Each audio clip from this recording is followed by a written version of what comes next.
What's up, y'all? It's your girl Kayla, and I'm back with another video. Finally at home. So I decided that I'm gonna do a get ready with me while I explain what happened while I was in the hospital. Just because I've been in the hospital for like I think it was like 15 or 16 days. So I'm kind of in the mood to do my makeup. I'm not going nowhere. I'm not doing nothing. Just doing my makeup for no reason. First, we're gonna start off and moisturize. Wait, a get ready with me is not me talking and telling y'all what I'm doing, right? I don't think so. I gotta tell y'all what happened while I was in the hospital and like what led up to it and whatever. So basically, on July 24th, I believe, my water was leaking. How did I know it was leaking? Well, I woke up from my sleep, and usually when I wake up, I don't get out of bed for a while. I don't know why, I just sit in bed, and I just go on my phone, I check my, messages, and my Instagram DMs and whatever, and make sure I'm replying to everybody, or at least I'm trying to. So I was just sitting in bed for like a good hour. Nothing was wrong, I was just chilling, like I was normal. And then it was like, oh, I gotta pee. So, obviously I got up to go do that, and I went and sat on the toilet, and I pulled my pants down, and I noticed a lot of liquid in my pants. Now, when you think of somebody's water breaking, or leaking or something, you think of a big gush. But it's not like it is in the movies. It's nowhere near that, especially because mine didn't rupture completely. It was just a leak. So, sat on the toilet and I seen there was a lot of liquid in my pants. At first I was like, did I really wet the bed? Like, is there something wrong with me? Did I really pee myself? Like, I was real embarrassed. I sat there for a second. I was like, there ain't no way I just peed my pants. There ain't no way. So, after I sit there for a second and think, I'm like, I didn't pee myself. This ain't my discharge, because there's no way discharge is this liquidy. My fucking water must have broke. So I'm like, are you serious right now? So I start freaking out. I start crying because I'm emotional as usual. And I call my doctor because I don't know well, actually, before I call my doctor, I call my sister, and I'm like, I think my water just broke. And she was like, call your doctor, because if it is, then you need to go to the hospital. I was like, you're right. So I called them, and they were like, most likely your water did just break. You need to go to the hospital immediately. So what do? I take my happy ass to the hospital. Actually, I wasn't happy. I take my sad ass to the hospital because I was scared. So I call my my other sister, and I'm like, dude, my water just broke. Like, I need to go to the hospital. So I get there and everything. Oh, and I forgot to mention, while I was laying in bed before I got up, and I noticed that my water was leaking, I was having, like, I guess contractions. Like, it was hurting really, really bad. It felt like period cramps or something. I don't even know how to explain it. It hurt.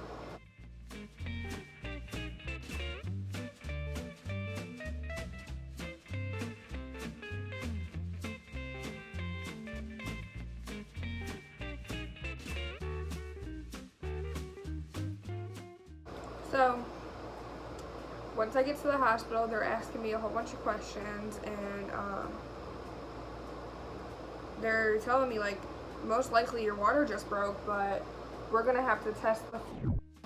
Okay, I know my nails look bad, but they were hurting, so I had to cut them off. So just try to ignore it. Fluid that came out. So I'm thinking, okay, cool, like, fluid that came out. So I'm thinking, okay, cool, like, they're gonna test the fluid that's already on the outside of my body. I was wrong.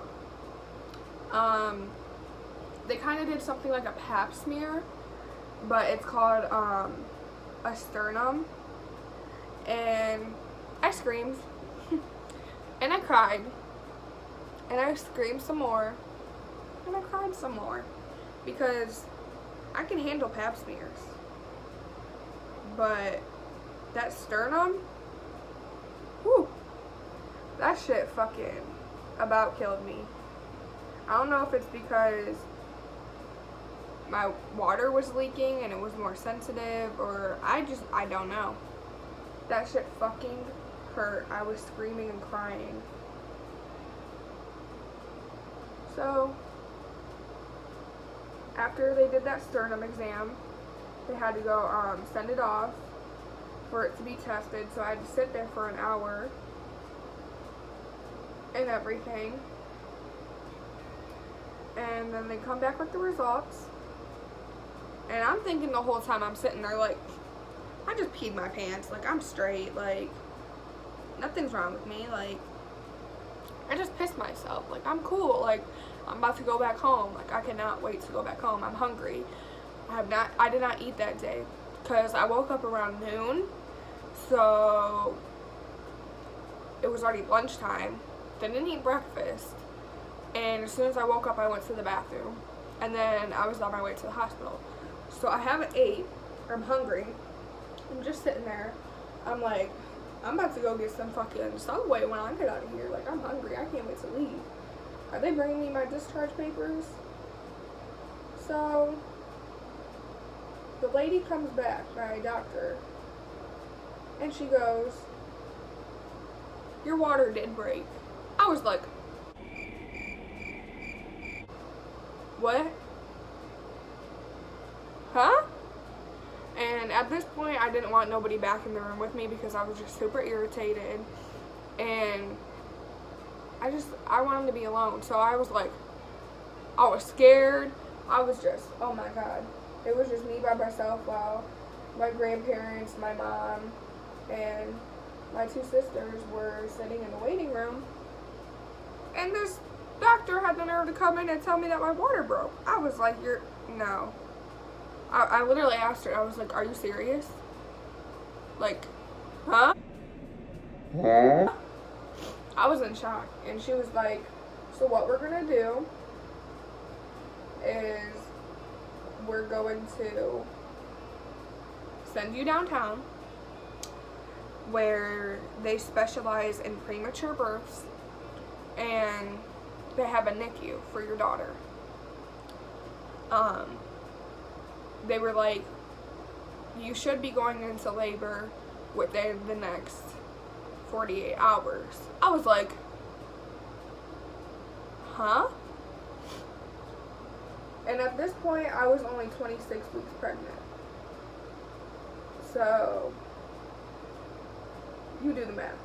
There's 40 weeks in pregnancy. That was, 26 weeks is just way too early. Like, way, way too early. So they were like, we're transferring you downtown by ambulance. And we don't know how long you're going to stay there. It could be days. It could be weeks. It could be months. We don't know. We can't predict when you're going to go into labor, but we expect you to in the next 48 hours. So, I'm sitting there waiting for the ambulance. They're giving me medicine and everything, whatnot. And I'm like losing, like, I wasn't really losing my shit at this point because it really didn't sink in. I was kind of just like in shock. I didn't like know what to think. I didn't know what to believe or anything. I was just in shock. I was scared and everything else. So I really didn't cry or anything at this point. So I get in the ambulance and my sister's riding with me. We go downtown, and at this point, I'm not really understanding, like I understand what's going on, but I don't understand, like, the risks and everything. So, I realized that I might be going into labor within the next 48 hours. So I was scared. So once they get me downtown, I go up to the room where you're supposed to give birth. There's like a baby incubator, and I think that's what it's called. That might not be what it's called at all, but there's like the thing for the baby, and I'm in the room where you give birth, and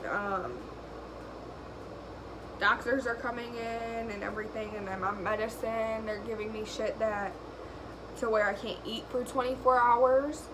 So I already haven't ate that day, and I couldn't eat. So I was just miserable.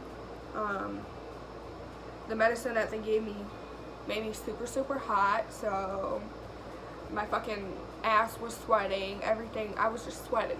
Period. Everywhere.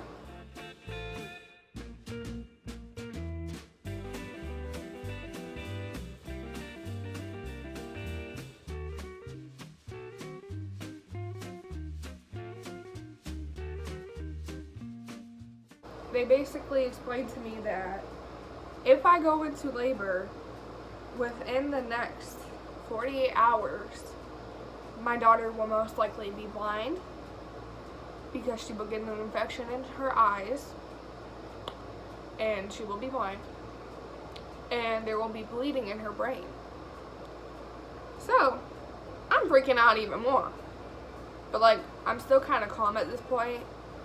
I'm just like kind of listening to everything and like just trying to stay calm, but I was low-key freaking out because obviously I was scared if my daughter comes that early that she's gonna have problems.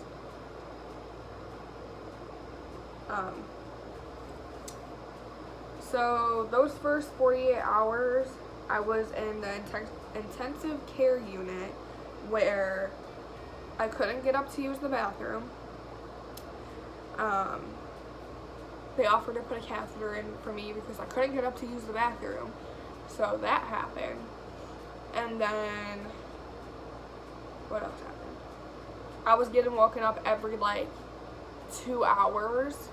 So I couldn't get sleep. I was just up. Every sort of doctor in that hospital that deals with this type of stuff, I was meeting. There was, I don't know, I just met so many doctors that day. I was on belly monitors to detect her heartbeat and my contractions. So I was connected to those. And then I had an IV in my hand with that medicine that made me hot. And they were giving me fluid, which made me pee so much. I was just peeing and peeing and peeing. I was on so many different medications. It wasn't like an insane amount, but for me, in my little body, it was a lot for me to handle. So I was really sick.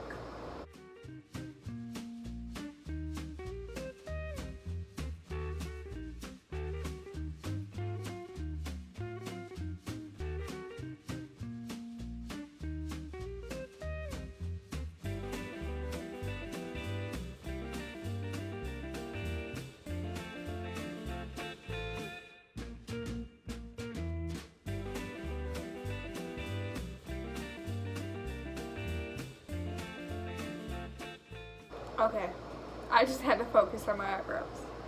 So, after all that, obviously I passed the 48 hours. I didn't go into labor. So, I was then sent to a long-term patient room where I didn't have a private room. I walk in there, and I was promised a private room because obviously I'm going to be there for a long time, they were expecting. So I wanted a private room. So when they were finally transferring me, I walk into the room and there's 2 beds, and I'm like, am I sharing a room with somebody? And they're like, yeah. So I immediately just start bawling my eyes out. I'm like, I don't want to, like, I want to go home, like, all this bullshit. Oh, and by the way, the first 48 hours, my mom, or not the first 48, maybe it was the first 24 hours. The first 24 hours, my mom and sister stayed with me, but after that, they didn't. So after I got moved to the long-term patient room and there was 2 beds, I started throwing a fit. Like, I wasn't like throwing a fit, but I was like crying because I didn't want to share a room with another random pregnant lady. And then the nurse figures out that I'm a minor, and she's like, oh wait, never mind, you don't have to share a room. And I'm like sitting there with like tears running down my face, like sobbing, and I'm like, huh? Like, huh? Are you serious right now? And she was like, you're a minor, you don't have to share a room. And I'm like, thanks. You just got me all worked up for nothing. Damn, this video is already 17 minutes long. I have a lot of editing to do. Holy shit. Oh my goodness. Let me put my foundation on it and then I'll come back to y'all.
So after the first 48 hours and everything,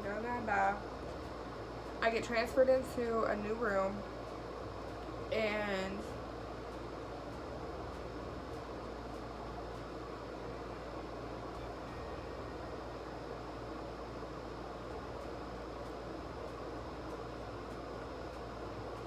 they explained to me basically that if I don't go into labor soon, then they're gonna keep me there for 2 months and they're gonna induce me at 34 weeks. Now at this point, like I said, at this point I was only 26 weeks. So if I didn't go into labor anytime soon, then I was gonna have to sit in that hospital room for 2 months, 8 weeks. I was gonna have to sit there and just sit there. So, I started panicking a little, and basically I would just have anxiety attacks. The first couple of nights, I wasn't like, I stayed alone the first couple of nights. Honestly, I don't think anybody was spending the night with me. I think I slept there alone and everything. So I would just sit there and like be bored. At this point, I think I was really kind of numb. Like, I wasn't really like I was getting a little depressed, but I don't know. I don't even know how to explain it. I was kind of just like dealing with it more than anything. So,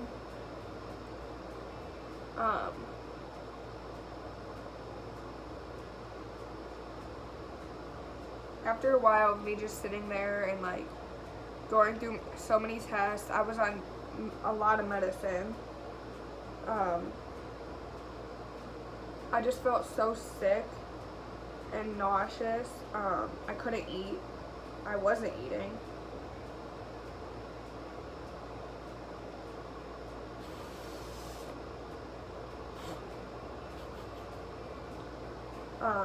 So I lost weight. I think they said I lost 7 or 8 pounds. I really cannot remember.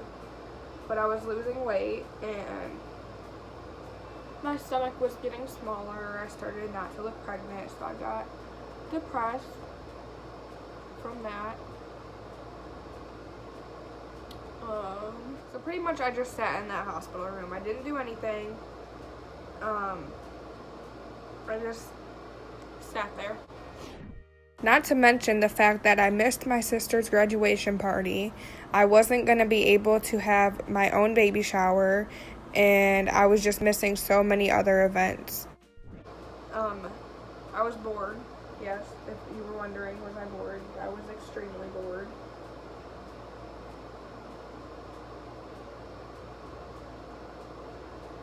But I did have a lot of visitors. I think I did at least. I don't know what a lot is. My dad came and see me pretty much almost every single day. He came and see me the days that,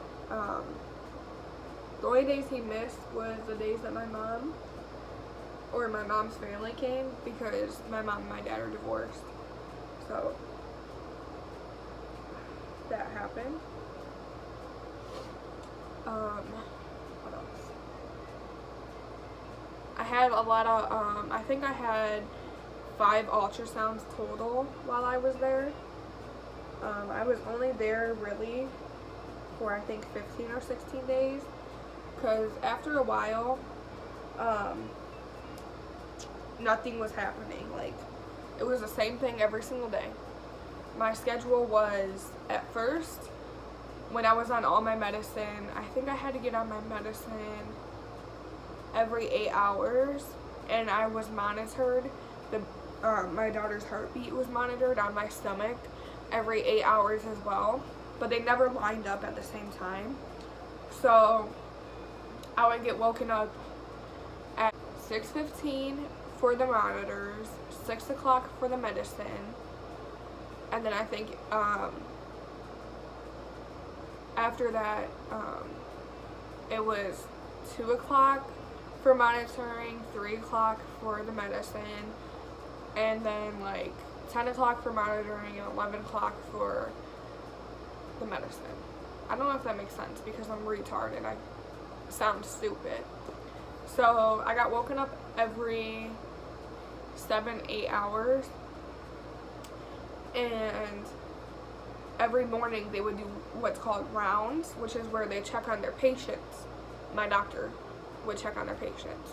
So first my nurse would come in at 5:15 to monitor me, and then she'd come back in again at 6 o'clock to put me on my IV pole. I had a little IV thing sticking out of my hand. I don't know if you can see this, if it'll focus. That's where the IV was. So after 6 o'clock she put me on the IV pole, and then the doctors came in at 6 o'clock. So it was like a team of 4 doctors that would come in. They would turn on the lights, talk to me, but before the doctor came in, there'd be a nurse that came in, and then there'd be a practicing nurse that came in. So I really didn't get any sleep from 6:15 a.m. to 7 a.m. ish, kind of. And then I would order breakfast, around 7:30. I would wait for my breakfast to get there around 8 o'clock, and then I'd take a nap at 9 o'clock till about 1 o'clock-ish. And then I'd go to the bathroom, freshen up, do whatever I needed to do. And then I was back on the monitors, and I was back to getting my medicine. And the medicine made me literally just not feel like myself. I just felt sick and disgusting. So yeah, that was my basic routine. And then a couple nights my stepmom stayed with me. My cousin stayed with me, and my sister stayed with me, one of my sisters. But then when nurses would, I didn't mention, I also got woken up every 2 hours for vitals. If you don't know what vitals are, that means they're putting something on my finger to check my heartbeat or my pulse. They're putting that thing around my arm to check my blood pressure, and then they're putting that thing under my tongue to check my temperature. Every 2 hours. Never missed it. So yeah, I didn't really get much sleep. I got sleep, but it was very interrupted. I had to teach myself to be able to fall asleep after I've been woken up, and I was that type of person that could never do that before.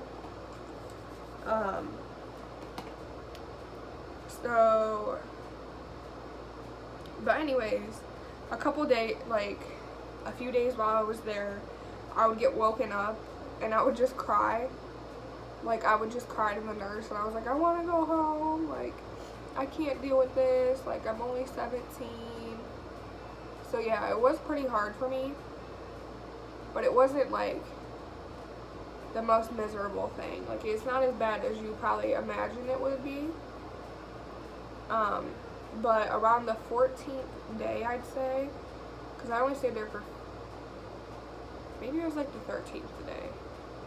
So 2 weeks into being there, kind of. I basically got fed up. Everything was normal. When they would check my vitals, my blood pressure, temperature, everything would be normal. I was completely fine. And usually when your water breaks or it leaks, you get a really bad fever, bad. I didn't have a fever, nothing. I was completely normal. Nothing was wrong with me. My daughter was healthy.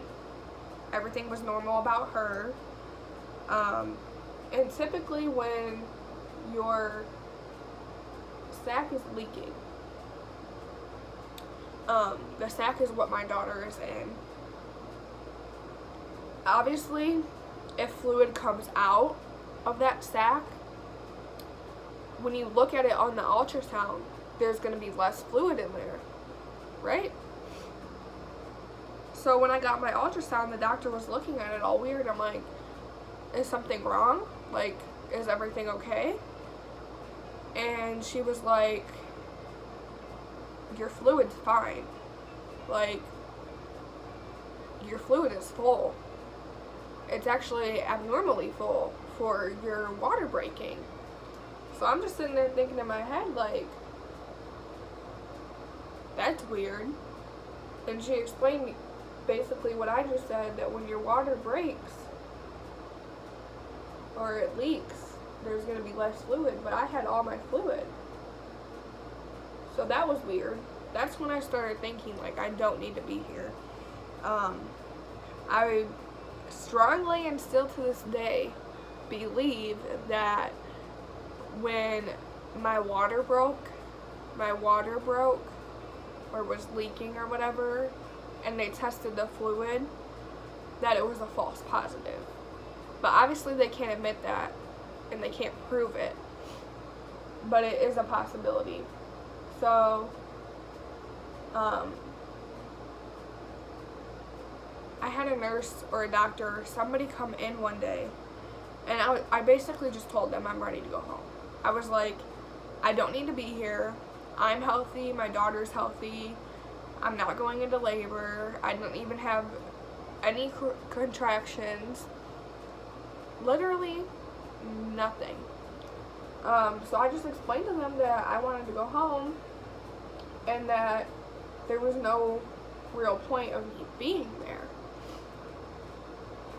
So all my doctors sat down and had a meeting, and they were like, we're going to have a meeting on whatever day they said, I don't remember.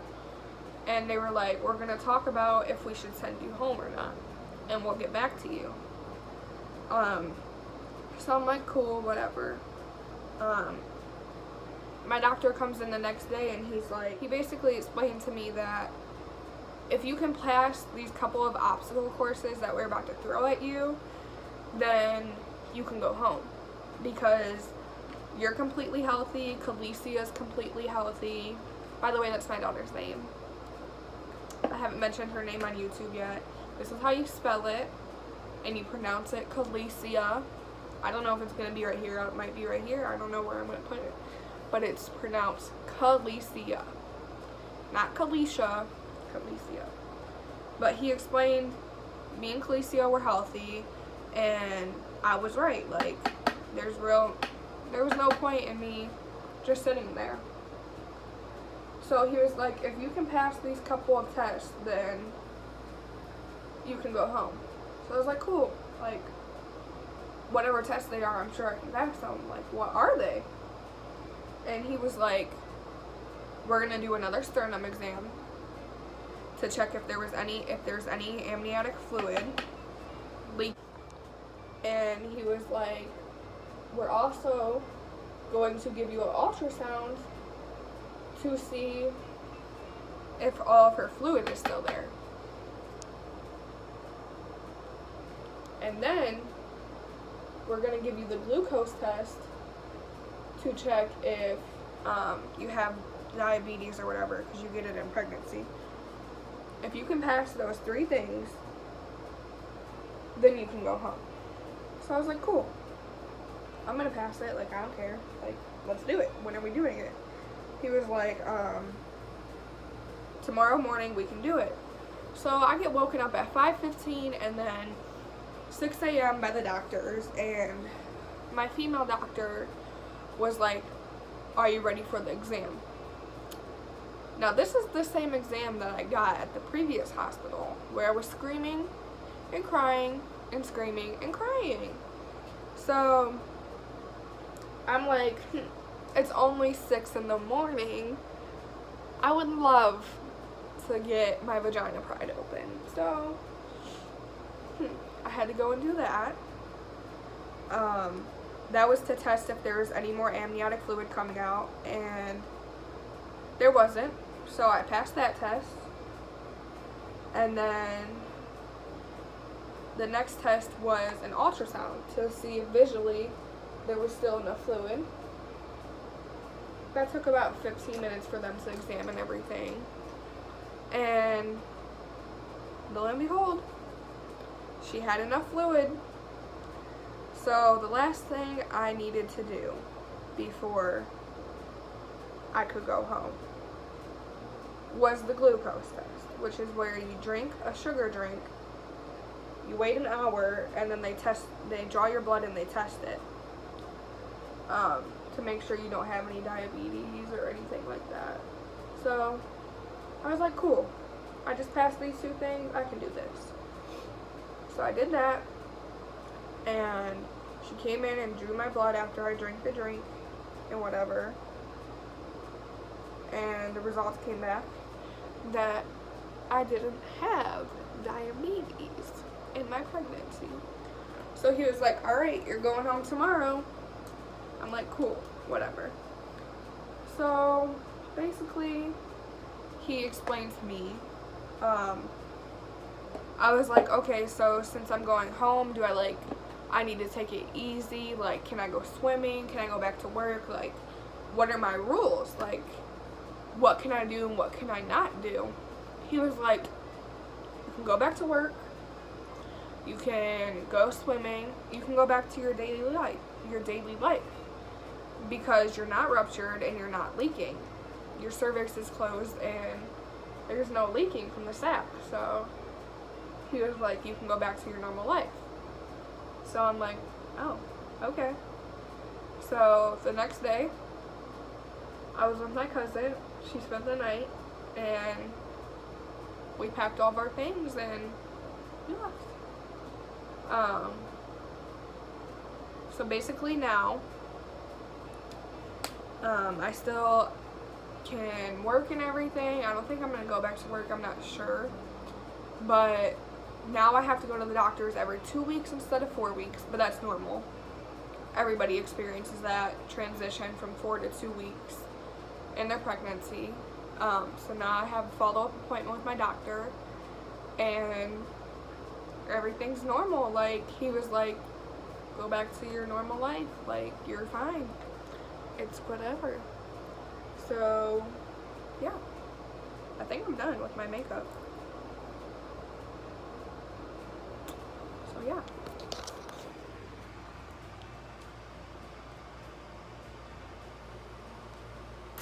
This is the finished look. It's literally just something super simple. And, yeah.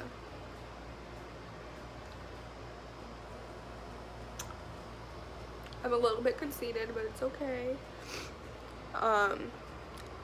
So thank you guys so much for watching. Don't forget to like, comment, and subscribe, and go follow me on Instagram.